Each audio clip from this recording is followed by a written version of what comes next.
assalaamu aleykum wa rahmatullahi taala wa barakaatuhu. ñoo ngi leen di nuyu yéen ñëpp ku ci nekk ci turam ak santam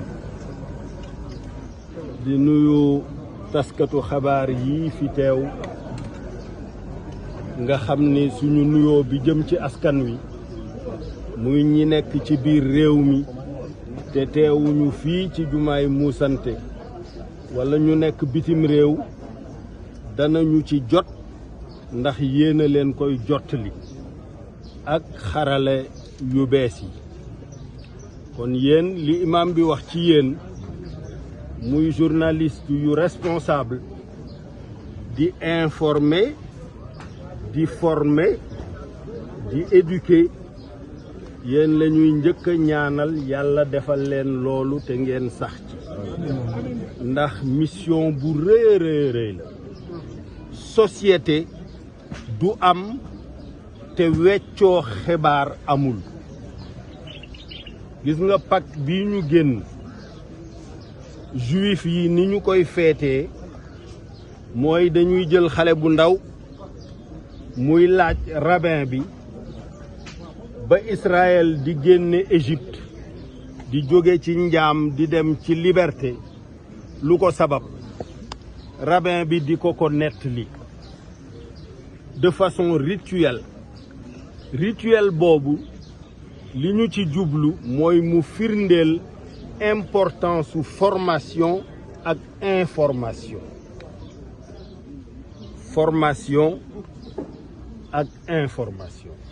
information moo ëmb formation xibaar moo ëmb njàngale kon ku koy tasaare jàngalekat nga d'abord te jàngalekat dafa war a am nu mu bindoo am nu mu mel buy wax li muy wax wóor ko bu ñu ko indilee xibaar boo xam ni wérul fa tabayyanu mu leer lu ko ba mu leer mu soog koo joxe wante joxe xibaar rek pour buzz buñ la waxee nga ne waaw keneen ki jéem naa ko jotuma ko loolu wérul puisque mën ngaa denc xibaar bi bañ ko tasaare puisque bu xisee tasaaroo weddi ga mën naa bañ a jote ji fa xibaar bu njëkk bi jote donc responsabilité bu njëkk ci journaliste yi loolu lañ leen di ñaanal ginnaaw bu ñu leen baloo ak baal leen ak ñaan borom bi mu boole ñu jéggal ci bis bu rafet bi di bisu iid di bisu feet te li ñuy feete jar naa feete ndax weer wi ñu jóge ñett la ci yàlla digaate mooy jéggal ñu suñuy rëcc-rëcc yërëm ñu sotti ñu ay xéewal yuy baawaan ba nuppi goreel suñu yaram ci safara waaye sëñ bi lii jar naa feet kat jar naa feet donc moom la ñuy feet bu ñu ko dee feetu nag dañoo war a fexe ba loolu xiif bi ñu xiif mar mi ñu mar bàyyi yu bari yuñ doon def yuy bégal suñu ruux ngir ormal weer wi loolu am jeexital ci suñu comportement à partir d'aujourd'hui loolu moo tax ñuy rafetlu bu baax xutba imam bi ndax lan la xutba jàmm wolof yi sax dañ naan jàmm ak salaam pour mu gën a bari rek puisque jàmm mooy salaam mais wolof yi ñoom dañ naan jàmm ak salaam pour gën a insister ci importance su jàmm. dama tase ak sama benn oncle ci benn dëj mu ne ma li ma la mën a xamal daal mooy jàmm moom ku ko am ba ñàkk ko li nga am lépp da nga ko jaay pour wuute ko te amaana doo ko gis ku am jàmm caaxaan ba ñàkk ko li nga yore ci or ak jama ak pétrole ak gaz ak lépp di nga ko jaay pour wutaat jàmm te wóorul nga gisaat donc loolu moo lay wan importance su jàmm mu ne Serigne Touba wax na ne gisul jàmm lu ko gën fii ak fa ñu jëm fa ñu jëm li fay nekkal nit àjjana mooy xalbun salim mooy xol bu nekk ci jàmm loolooy àjjana. àjjana du bërëb booy dem état booy dund la. àjjana du bërëb booy dem li Serigne Cheikh di wax état booy dund la. Serigne Cheikh nee na lii nit ñi jàppe àjjana jardin d'enfant rekk la ndax yàlla bu ko dara deseetul lu dul jaay sàngara ak i jànq jaratu ko te loolu la ñuy wax ci àjjana dañ naan la déegu sàngara yaa ngi nii wurul ay nii yaa ngi nii déegu meew yaa ngi nii loolu c'est pas important c'est l'état dans lequel on se situe qui est un état de bien-être profond d'un cœur apaisé d'une âme apaisée d'un esprit apaisé c'est ça le paradis li ci des jardin d'enfants dañ koy naxe naar yi rek ndax ñoom li mu leen tere fii te ñu bëgg ko la leen ni bu ngeen ko bàyyee fii dana bari fële pour nax leen li Serigne Cheikh ne daf leen koy aayoon nen ne daf leen koy aayoon nen ne mais àjjana c'est pas un lieu où on se rend c'est un état qu'on vit de façon permanente loolu moo tax muy wax ne les héritiers de Firdaws ils y demeurent éternellement éternellement mooy lu dul dakk nag du dakk fii du dakk fële ça veut dire que fii àjjana mën na fi am fële mën na fi am boo nekkee ci xol bu apaisé nga xam ni da ngay dilater sa poitrine bu ñu la xasee mu tàbbi ci biir bu ñu la defee lu metti mu tàbbi ci biir bu demee ba fees beneen ñëw nga dilater waat mu dugg tàbbi ci biir sans perturber ton métabolisme c'est ça le paradis donc loolu la ñuy ñaan muy jàmm ji suñu boroom saxal ko Serigne Cheikh daawul gàmmu ba jeexal te waxul ne yàlla na ngeen nekk ci jàmm di am jàmm may am jàmm ngeen di am jàmm ba déwén ak jàmm loolu la daan wax may am jàmm ngeen di am jàmm ba déwén ak jàmm c'est ça c'est la paix aujourd'hui ce qu'on me reproche d'avoir répondu à l'appel de Macky Sall lorsqu'il y a eu cette période de Covid xamuñu woon lan la mu ne ma daal chinois yaa ngi dee américains yaa ngi dee tubaab yaa ngi dee te fii la jëm si xamuñu ndax danañu mucc xamuñu ndax duñu mucc booba dialogue national nañu ba pare ba nga xam ni normalement daf maa war a jox statut chef de l'opposition ànd ak 4 milliards looloo dàq fuuf lii ma nekk nga joxuma dara fii ma toll ci ses bi ay miettes rek mais bu ma nekkoon chef de l'opposition am 4 milliards di wër Sénégal kon heure bi dana fekk déjà ma nekk président c'est clair y a aucun doute là-dessus mais mu ne ma loolu la ñuy def wala dañuy gàttandu lii ba mucc ci soog a xam lu ñuy def nga dellu fa nga nekkoon wala nga xam noo def ma ne ko d'accord na nañ def loolu ñeneen ñi ko deful lu leen ca fekk waa Guinée ñan ñoo daaneel Alpha Condé ana ña ko daaneel ñoo yor nguur ku ko yor waaw kay waa Mali ñan ñoo daaneel IBK déedéet ñi ko daaneel laa wax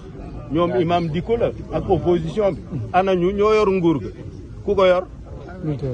waa Burkina ñan ñoo daaneel nguur ga déedéet opposition bi ñoo xeex ci mbedd yi ay balais citoyen yu kenn xamul mais ñan ñoo ko yor armée bi donc du xel nga jàpp ni da ngay daaneel toog c'est complètement irréfléchi c'est pas que daaneel nga que da ngay toog waaw li ma def man mooy dëgg mais teeluñu koo xam léegi nag xam nañ ne mooy dëgg waaw moo tax dëgg moom du réer loolu la wolof wax daf ni mooy mujj mais ki ko ñemee def nag mooy ki mu ko leer ni yàlla waajal na ko mu mën a muñ diggante bi mu koy def ak ba dëgg ga di feeñ ci bëtu ñeneen ñi lañu ko cay teg ci jam-jam waaw bu ko mënul rek jaru ko donc jàmm moo am importance te jàmm moom la suñu kilifa yëpp bëgg moom la sëñ Muntaxa bëgg moom la sëñ Mbaye Sy Mansour bëgg moom la Laayeen yi bëgg moom la Njaasaan bëgg moom la waa Popenguine bëgg moom la Ceneba bëgg moom la roi Oussouye bëgg moom la suñu mbokku séeréer yi ñi topp roog seen bëgg Serigne Cheikh doon wax ba ñu ko laajee ne ko turu yàlla yi dañ ne 100 la 99 yi wax nañ ñu ko centième bi lan la mu ne leen roog seen parce que mooy bu séeréer yi te nekkul ci liste bi parce que xam na ne moom yàlla nee na qu'il se conforme à l'idée que se fait de lui son serviteur donc c'est roog seen. président fii ak 2024 gëm na jàmm jooju ñu ragal dina am ci Sénégal. man gëm naa ne jàmm ji dina am. non président Macky Sall damaa dem këram mu invité ma ndogu ñu julli timis julli gee moo ma jiite timis bi daf ne ma jiiteel ñaar yëpp puisque man bu ma jiitee bu ma juumee yow di nga mën a wax subhanallah mais léeg-léeg yow nga wax ay saar yoo xam ni du ma ko xam boo ci juumee du ma mën a wax subhanallah donc yaa war a jiite ma ne ko déedéet jiiteel timis bi mu jiite timis bi tari ñaari saar benn bi ayatul kursiyu ba mu ko tàmbalee nag ma teewlu gën a teewlu ndax dafa maa daloon ci Ablaye Wade ma jëli ko aéroport mu ñëw dem permanence rek song ayatul kursi ma ne yàlla na egg ak jàmm de sinon bu eggul dinañu am problème mais mu tari ko tari bu leer deuxième rakk bi mu tari Quraysh tari bu leer imam bi fàttali na ko falyabudu rabba hadha al bayt alladi at'amahum min ju' wa amanahum min xawf ma ne ko loolu nag mooy sa lettre de mission yow en tant que président de la République puisque yàlla mi ñu moom dafa warloo ak ñun ñaar daf ne fexe ba duñu xiif musal ñu ci xiif dundal ñu ba duñu xiif fexe ba duñu jàq ñu am kaaraange ba duñu jàq ñaar yooyu la yàlla wax loolu mooy alladi at'amahum min ju' wa amanahum min xawf ma ne ko loolu mooy sa mission ma ne ko benn bi yaa ngi ciy def li nga mën yaa ngi defar ay forage yaa ngi def bourse familiale yaa ngi def ay piste et cetera dama dem Bandia fekke waxtaanu ay libanais yoo xam ne dañuy def chasse xamuñu kan laa doon puisque maa ngi sol samay lunettes sama casque ak sama masque ñu ne ñoom dañ daan wër àlli Sénégal yi di rëbb mais li ñu gis ren bi ñu ñëwee ci ay forage ci ay piste ay nangam musuñu ko gis ma woo Macky ma ne ko yow sa affaire wu Diamniadio bi mu ngi bëgg a romb Diamniadio sa vision bi parce que li ma ne yi ma toogal ñu ngi wax say piste ay Matam ay Podor ay village yu kenn xamul yoo xam ni boo fa demee léegi c'est complètement transformé ma ne ko loolu yaa ngi ci mais fii Sénégal toll nit ñi jàq nañu puisque defe nañ ni le 30 bii la Sénégal di tàkk ndax procès Ousmane Sonko ma ne ko léegi nag man am na lu ma ci bëgg a def mais du ma la wax lan la danga may bàyyi ma def rek bu ma defee ba pare bu la neexee alhamdulilah bu la neexul nga dàq ma yaa yor décret bi donc y a pas de souci mu ne ma bon d'accord vas-y ci laa xëyee ci fajar bi dem seeti Ousmane Sonko falaa jullee fajar tari inna anzalnaahu fi laylatil qadr jeexe salaamun hiya hatta matla'il fajr pourquoi jàmm ji di yam fajar pourquoi salaamun hiya hatta matla'il fajr yàlla moo ñu ëpp doole ñun ñëpp ragalul kenn et pourtant il fait descendre tous ces décrets la nuit inna anzalnahu fi laylatil qadr tous les décrets il les fait descendre là et il dit c'est protégé et préservé jusqu'à l'aube parce que guddi gi kenn du gis li muy def lan la mais fajar gi mooy frontière u guddi ak bëccëg bu ko muree rek ñi nga xam ne ñii décret bi neexu leen ñooñu ñooy jóg nag nekk ay xannaas di yuwas wisu fii su duuri naas moo xam minal jinnat wan naas loolu moo tax yàlla pour se protéger de ces humains-là de l'homme là-bas il dit seulement qul a'udhu bi rabbil falaq il convoque seulement la seigneurie. Mais quand il s'agit de l'homme, il convoque Rabbinas, Malikinas, Ilahinas. Il convoque les 3 attributs. Il convoque la seigneurie, la déité, la royauté, pour pouvoir maîtriser l'homme. Donc l'homme est dangereux et le Sénégal l'est plus. Le Sénégalais, il est encore plus dangereux parmi les hommes. Il est capable, li imam bi wax légui, ñew sa kër ngay naan sa café, mu lay fen rek. C'est malheureux mais c'est comme ça. Nous sommes un peuple très bizarre et très surprenant. Beaucoup de menteurs, beaucoup d'indignes de confiance, beaucoup de truands, beaucoup de njublang. Quand j'avais déclaré dans ma déclaration de politique générale que j'allais combattre njublang et protéger Gorgorlou, c'est ça que je voulais dire. Hein? C'est ça que je voulais dire. Et c'est ce que je pense encore aujourd'hui. Si vous ne voulez pas que je combatte njublang de façon sérieuse, ne m'élisez pas. Si vous m'élisez, vous allez avoir droit à la vérité. Votre compagnonnage avec le président Macky Sall. Écoutez, laissez-moi finir d'abord mon message. Je répondrai à vos questions politiques cet après-midi. À 16h. À 16h. Hein, je donne une conférence de presse solennelle. Mais là, j'insiste sur le khutba de l'imam Djam. Pour que les gens comprennent ce que ce Djam-là est important et mérite d'être protégé par tout le monde. Et en tout premier lieu par les citoyens eux-mêmes. Les forces de sécurité et de défense, bien sûr, feront leur travail, mais ce sont les citoyens eux-mêmes qui doivent protéger la paix. C'est eux les bénéficiaires de cette paix. Dans l'histoire, comment est-ce que l'État est né? L'État est né suite à un choc climatique qui a fait que les gens ne pouvaient plus chasser, cueillir et pêcher. Et heureusement, à 4 endroits du monde, il y a eu 4 grands fleuves nourriciers qui ont traversé le désert. C'est le Nil, le Tigre et l'Euphrate, la Mésopotamie, quoi, et l'Indus et le fleuve jaune qui a donné naissance à la Chine. Donc les 4 grandes civilisations dans l'histoire, c'est la civilisation égyptienne, africaine, puisque c'est la Nubie qui a éduqué l'Égypte, qui elle-même a éduqué la Crète, qui elle-même a éduqué la Grèce. Et c'est grâce à Alexandre le Grand, ce Macédonien, que ça a été éparpillé dans le monde. Et plus tard par César, avec la longue durée du règne de l'Empire romain, ça s'est universalisé. Ce qu'on appelle la culture universelle que les Occidentaux se sont appropriés est bel et bien né en Afrique, en Nubie. Les pyramides là, pyramides yi nek boru Soudan, jëm fofu, puisque Nil bi dafa jóge lac Victoria dem ba Méditerranée. Dafa romb ay dëkk, Soudan, Éthiopie jaar fii ci montagne yi, nangam nangam. Mais foofa ba loola amee, nit ñi daw toog ci booru dex gi. Créer agriculture, mu remplacer cueillette. Ñu créer élevage, mu remplacer chasse. Mais chasse ak agriculture dafa yomb, dafa jafe. Chasse dafa yomb, pardon, élevage dafa jafe.